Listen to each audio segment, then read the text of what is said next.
Welcome back to the channel. This video relatively short because I thought it's interesting to highlight something from Alex Belfield's recent video where he made the point that the prosecutor opening the case opened by saying that it's not evidence. And so in short, that's absolutely right. So I thought I'd briefly explain what the opening speech is.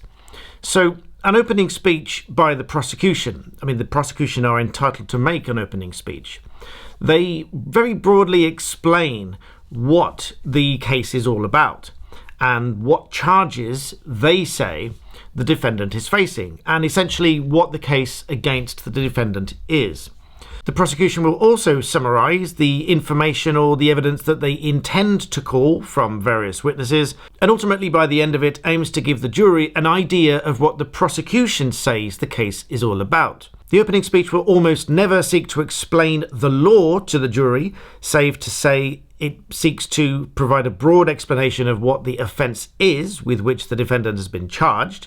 And indeed, the law itself will be clarified by the judge at the very end of the case when summing up the case. So, for example, after the opening speech and all of the witnesses have been heard and cross-examined, and the closing speeches have been made, the judge will then sum up what the evidence is and sometimes give directions to the jury. For example, this is how the law applies.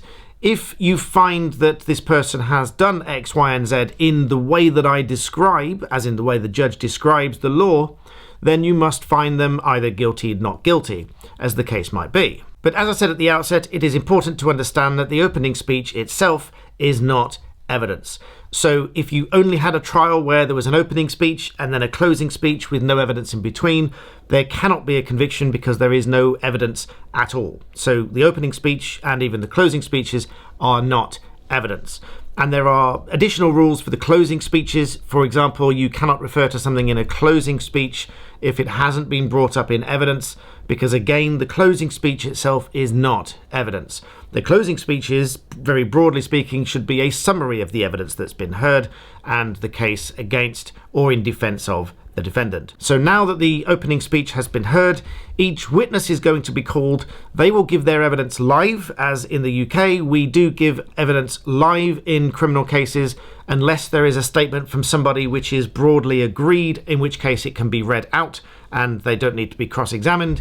But for the large part, the contentious witnesses, i.e. the witnesses who the defence do not agree with what they have said or what they say in court, they will then be cross-examined. So that evidence from each witness and the cross-examination will indeed become evidence. So what each witness says, either in their live evidence or in response to cross-examination questions, that will become evidence, and that is what the jury must decide on. So I thought you might find that an interesting point, because it's points like these that many people don't often discuss.